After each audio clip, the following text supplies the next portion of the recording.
Wish there was some way, God, I could get you off my mind. You've been leading me on, yeah, yeah. You've been treating me so wrong. Need your love, I need it more than you never know. And I'll do anything, honey, so that you won't go. We've been together for a long, long time, and now you want me to get you off my mind. I just found out you don't want me no more. I just found out you don't even care. I just found out you don't want me no more.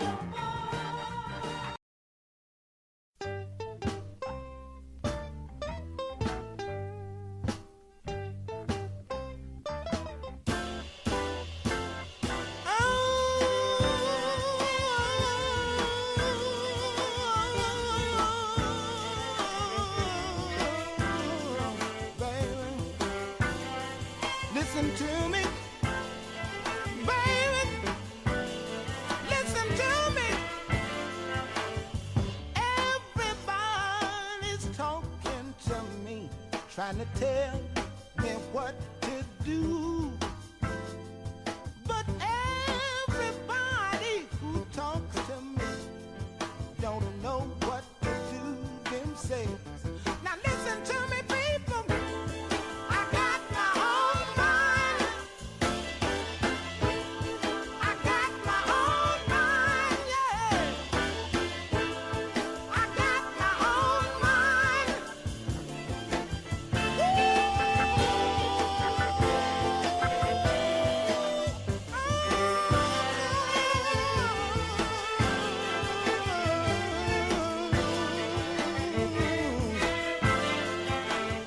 I listen to what they all have to say, but they all want me to go their way. I try to find out where they're coming from, but I first gotta find my way. Listen to me, people. I got my own mind. Yeah, baby, I got my own mind. Woo, baby, I got my own mind.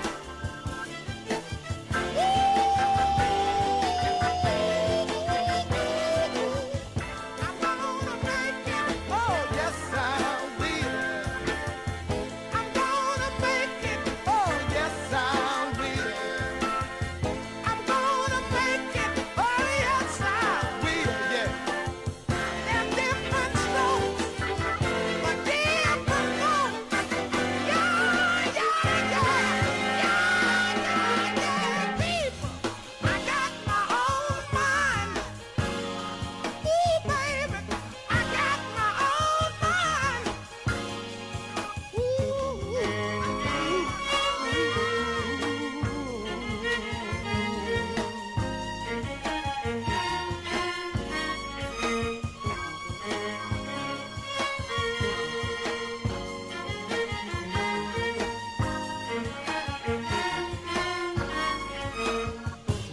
I listen to what they all have to say, but they all want me to go their way. I try to find out where they're coming from, but I first gotta find my way. Now listen to me, people. I got my own mind. Yeah, let me use it. I got my own mind, baby. Let me use it. I got my own mind, baby. I gotta use it. I got my own mind. Yeah, I gotta be the man. The great Freddie Hughes there, and I got my own mind. And remember that. That's a good message there. I got my own mind. Don't let people tell you what to do as far as when you used to celebrate your history, your black history, or how you used to celebrate Dr. King's holiday, But anyway, yeah, I did a tribute there to Freddie Hughes. That was I got my own mind. and he was with the Chevelles on that one as well as the previous song, Freddie Hughes and the Chevelles. I just found out Freddie Hughes. I got to keep my bluff in. Tonight I'm going to see my baby in his classic Send My Baby Back. Yeah, Freddie Hughes, he was huge in the mid 60s to the early 70s, and some of you probably don't know him, but you know him now if you listen to this show, the Root Root Show. So I'm just so happy to do that. And hope you check out his collection. He was on originally on WAND records, and I think I know I had one of his. I wish I still had it now. I don't have it now, but I had one of his 45s. But yeah, that's Send My Baby Back is the classic. But we're gonna kind of switch gears right now on the Root and Root Show. And before I do that, I want to tell you, I said that I went to a used bookstore and got the book by Dr. Claude Anderson, Powernomics.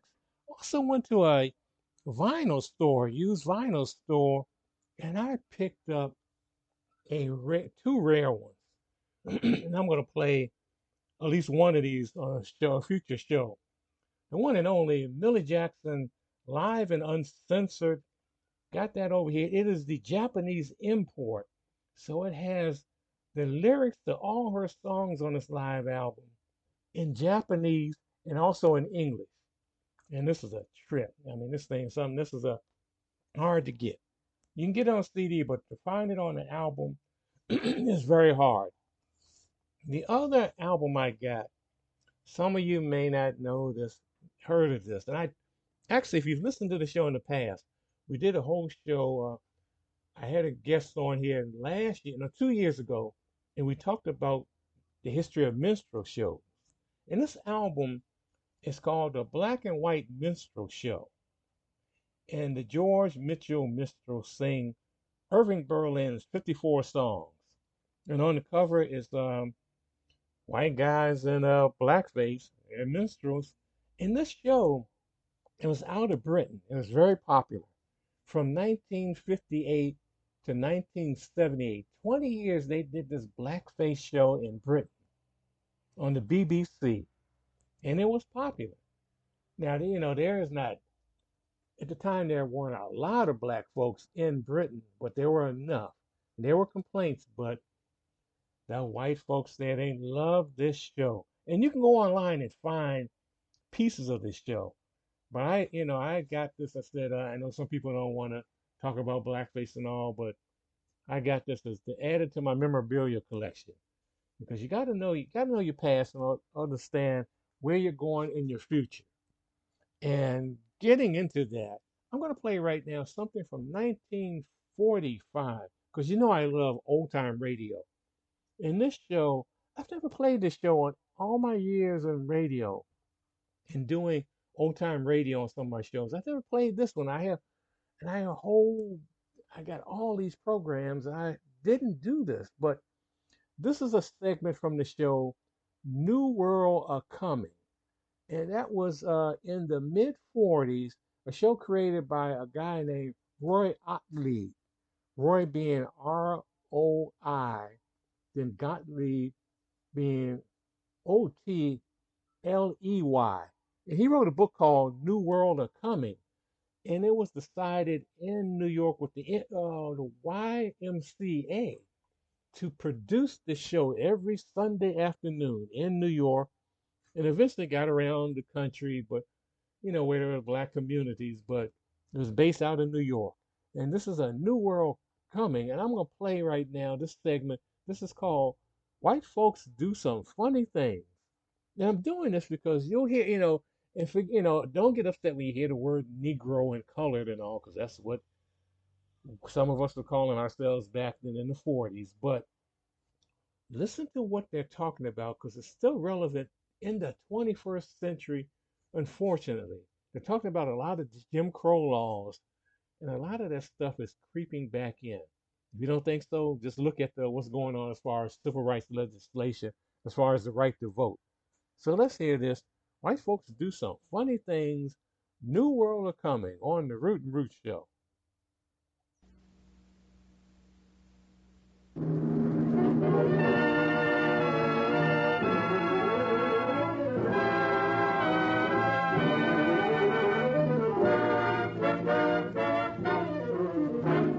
the sweep and fury of the resurrection.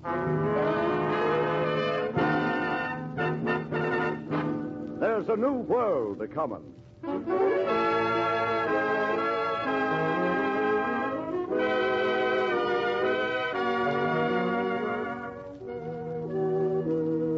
Today and every Sunday at this hour, WMCA, in cooperation with the citywide Citizens Committee on Harlem, brings you a series of vivid programs dramatizing the inner meanings of Negro life, based on the theme of Roy Ottley's book, New World A-Coming.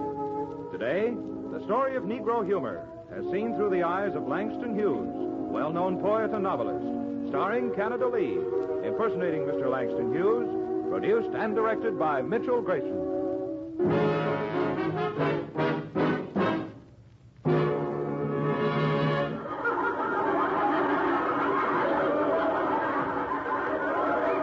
Negroes laugh at many of the same things white Americans do. But they also laugh for different reasons at different things. Some incidents of Jim Crowism, which Langston Hughes has experienced, have amused him more than they have angered him, due, as nearly as he can analyze them, to their very absurdity. But here, let the well-known American poet recount these incidents for you himself.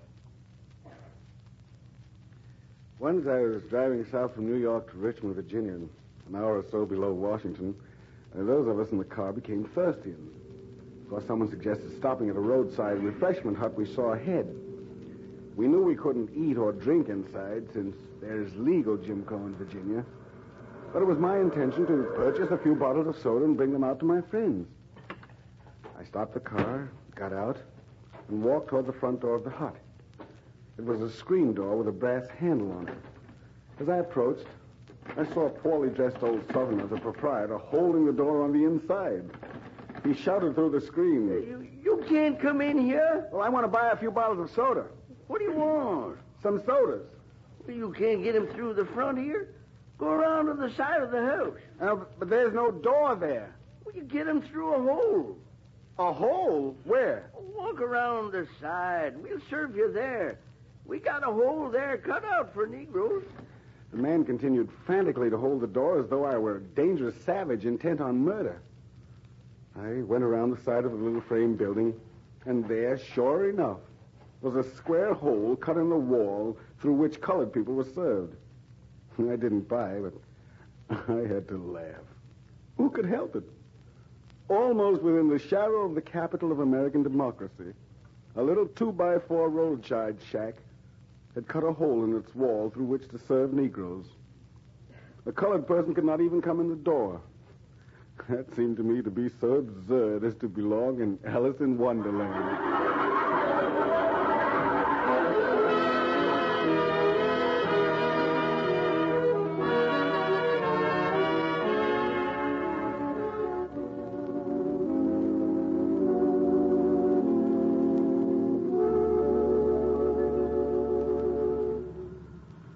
Another time in Savannah, Georgia, I wanted to buy a copy of the Sunday New York Times and could find it nowhere in town except at the railroad station.